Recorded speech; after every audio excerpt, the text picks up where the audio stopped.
It started with a bag. Not a equipment bag. Not the kind of professional-grade luggage that travels with major league players across the country and through airports and into clubhouses that all begin to look the same after enough seasons of doing this. A different kind of bag. Smaller. The kind that someone packs carefully. With intention. With the specific awareness of someone who knows that what they are carrying matters to the people they are carrying it for. Ohtani had brought it from Japan. Nobody on the Padres was supposed to know about it. Nobody on the Padres was supposed to see it. It was an internal thing, a private gesture directed at a specific person, wrapped in the quiet thoughtfulness that characterizes everything Ohtani does that isn't designed to be seen. But baseball clubhouses are not private places. They are permeable environments where information travels faster than organizational communication channels and where the things people intend to keep small have a reliable habit of becoming large.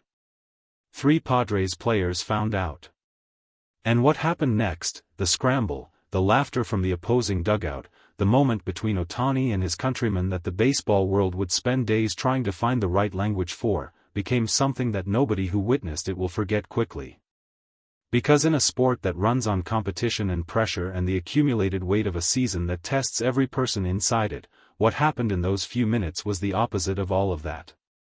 It was just human. Completely, disarmingly, unexpectedly human. The context requires understanding who the countryman was.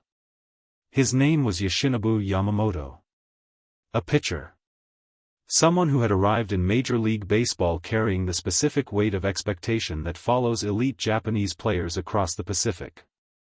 The comparisons, the scrutiny, the pressure of representing not just yourself but an entire baseball culture that is watching to see whether what you are is translatable to the environment you have entered.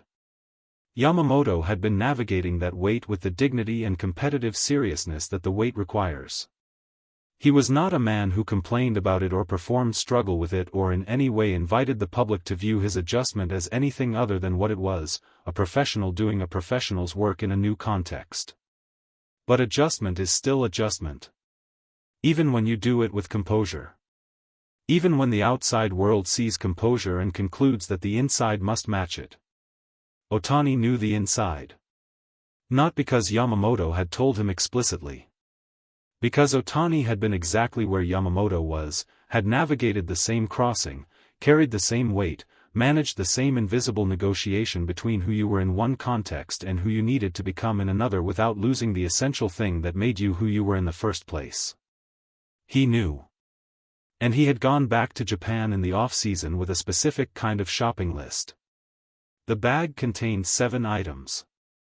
This detail emerged later, through the accounting of people who were present when it was opened and who described its contents with the specific, affectionate precision of witnesses to something that surprised them more than they expected to be surprised. 7 items. Each one selected with the knowledge of a person who understood exactly what another person from the same place would miss when that place was far away. Specific regional snacks that are not available outside Japan and whose flavor, to someone who grew up eating them, carries the specific sensory weight of home that no substitute can replicate. A particular brand of energy drink that Yamamoto had mentioned once, in passing, in the casual way that people mention small preferences without expecting anyone to remember them, as something he couldn't find in the United States. A handwritten note. In Japanese. In Ohtani's actual handwriting rather than printed or typed, the deliberate choice of someone who understood that handwriting carries something that digital communication cannot.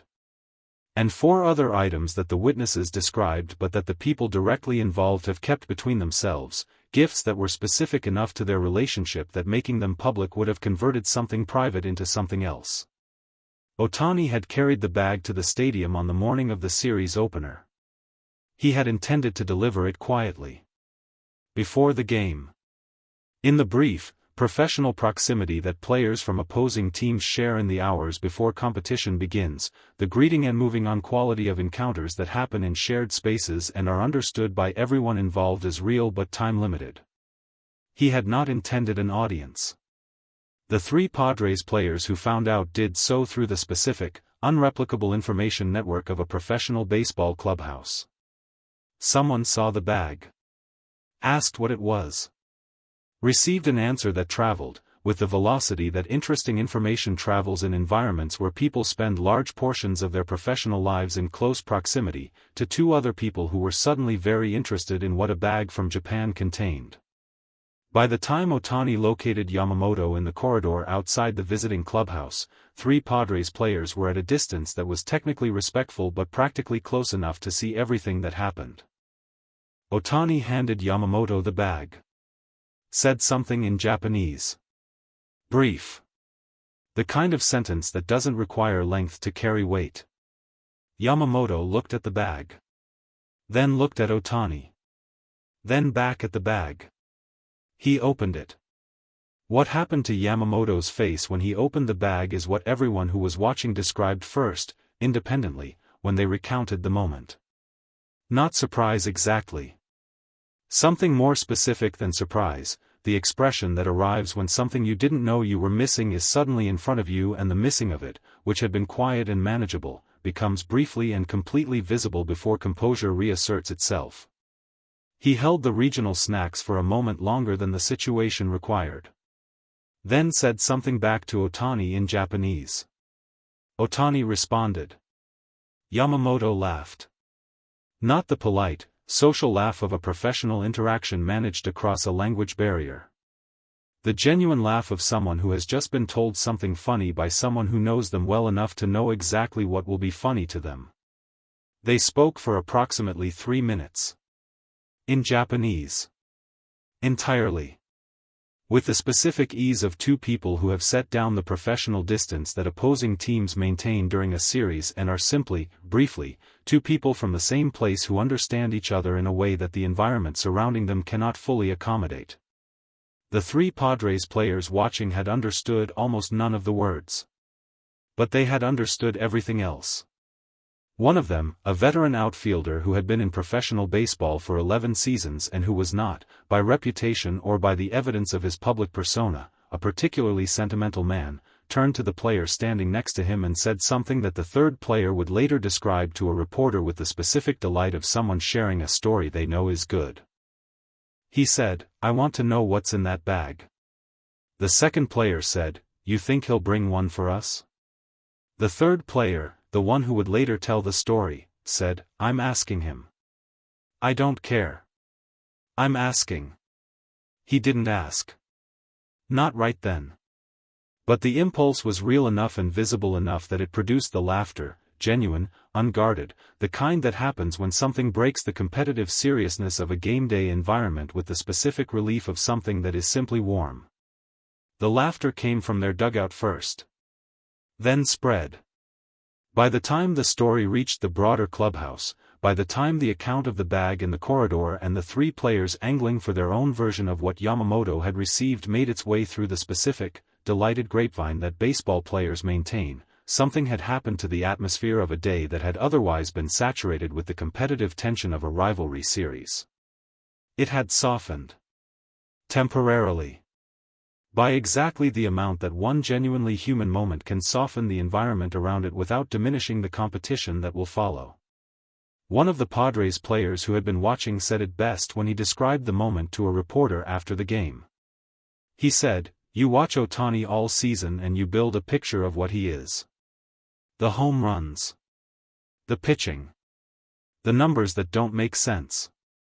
The stuff that makes you feel like you're watching something from a different category than the rest of us. And then you see him standing in a corridor handing his countryman a bag of Japanese snacks and talking to him like they're 2 guys from the same neighborhood, and something in the picture shifts. Not the greatness. The greatness is still there. But you see something underneath it that maybe you didn't fully see before." Then said, "He's just a person. Who misses home sometimes. And understood that someone else might be missing it too. And did something about it." Yamamoto pitched that afternoon. He pitched the way that Yamamoto pitches when something internal has settled, with the specific, centered quality of a competitor who has found his footing in a moment before it was required. The first 3 innings were the cleanest he had thrown in several starts. The command was sharp. The secondary pitches were landing with the conviction that they sometimes lose when the mental architecture of a start is complicated by things that have nothing to do with pitching. Pryor noticed it from the opposing dugout.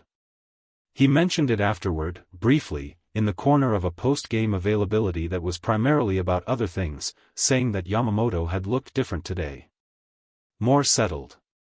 Like something had been put back in its right place before the first pitch was thrown. A reporter asked, "Do you know what that might have been?" Pryor said, "I have a theory." He smiled slightly.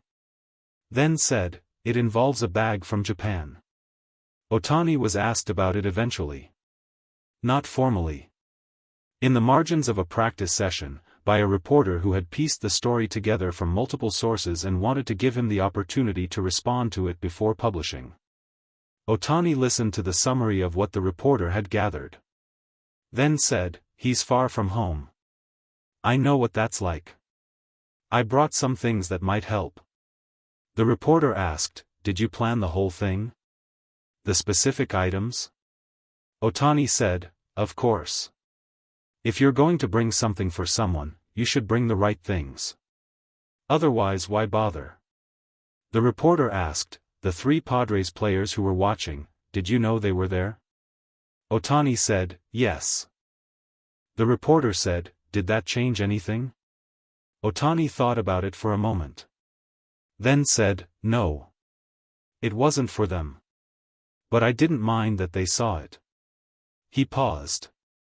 Then said, "Maybe next time I'll bring extra." He almost smiled. Picked up his glove. And walked back to the field. Where the competition was waiting. As it always is. And where he, thoughtful and prepared and completely, surprisingly human, was ready for all of it.